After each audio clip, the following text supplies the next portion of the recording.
নায়েবে আমির ফজলুল করিম এবং পীর সাহেব দুইজনই একটা কথা খুব বেশি এবং জোরালোভাবে বলতো।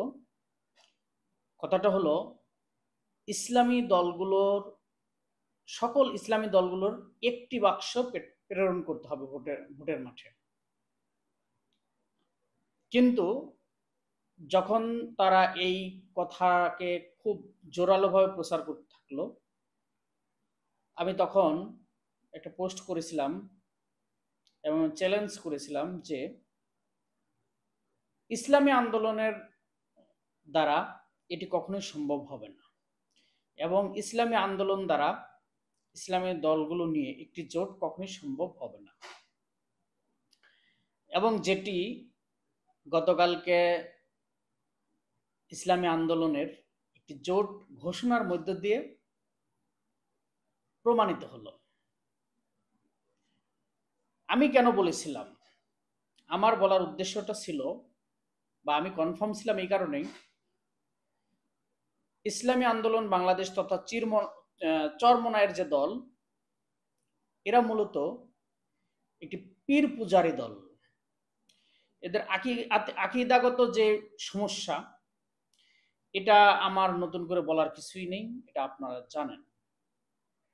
এবং একজন পীর হিসেবে যতটা নমনীয়, ভদ্র, যতটা শান্ত হওয়ার কথা, কথাবার্তার ক্ষেত্রে যতটা শিষ্টাচার থাকা দরকার, ফজলুল করিমের মধ্যে তার কিছুই নেই। উনি ওনার চাপার জোরেই একমাত্র ইসলামী আন্দোলন বাংলাদেশ চালিয়ে যাচ্ছেন। কিন্তু ওনার বক্তব্য, কথাবার্তা, ওনার বিভিন্ন সময়ে বিভিন্ন বক্তব্য আপনারা শুনেছেন, তাতে জনগণ বিভ্রান্ত।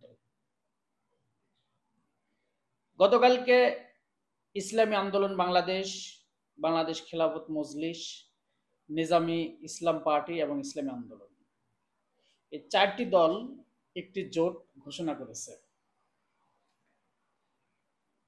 যাদের একটি আসন পাওয়ারও যোগ্যতা নেই।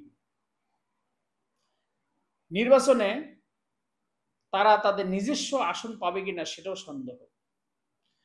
অথচ ভোটের মাঠে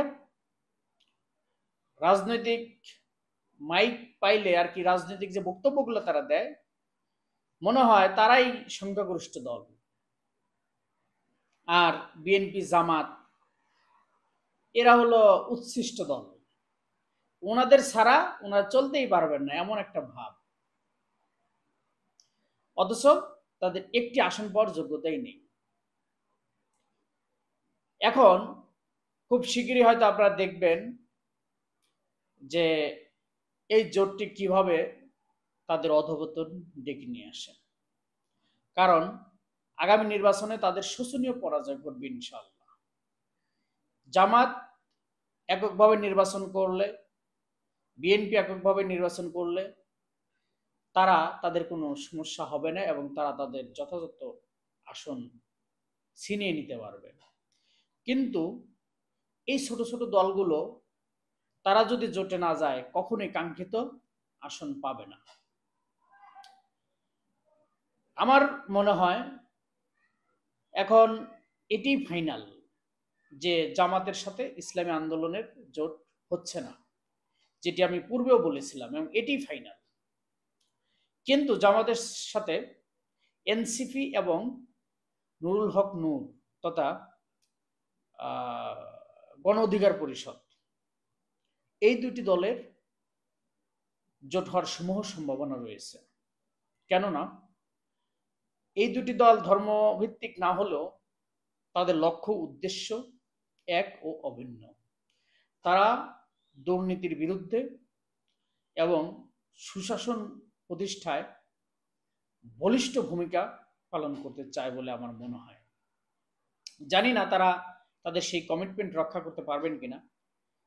বিগত 1 বছরে যে চাঁদাবাজি, রাহাজানি, হত্যা, গুম, খুন হয়েছে, তার কোনোটির সাথে জামাত সংশ্লিষ্ট না থাকলেও অন্যান্য দলের সংশ্লিষ্টতা রয়েছে।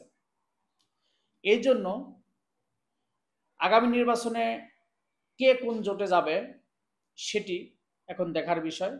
কারণ রাজনীতিতে শেষ বলে কোনো কথা নেই। রাজনীতির শেষ সেখানেই যেখানে স্বার্থ লুকিয়ে আছে।